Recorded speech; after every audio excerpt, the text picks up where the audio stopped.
વાત છે ગાઈસ, જો આજે બે બાપ દીકરો મંડી પડ્યા જ ખાવા બનાવવા. વાહ વાહ ભાઈ, બનાવ પડે ભાઈ. અમુક ધર્મ ધાર્યા ધર્મમાં આવે એટલે અમુક વખત કોઈ વખતે જેન્ટ્સને ખાવા બનાવવા ગુસ્સો પડે. વાવ, શું બનાવ્યું તમે? હું છે પપ્પા? હું બનાવ્યું? તમે બે જણ બનાવો. હું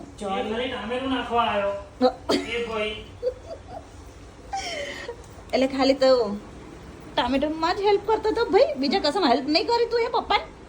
હે દીદીને લેવાનો ટાઈમ નહીં થયો તો હજી 1:30 વાગી ગયો. દીદી વરાહ જોઈને બેઠી હશે તઈ.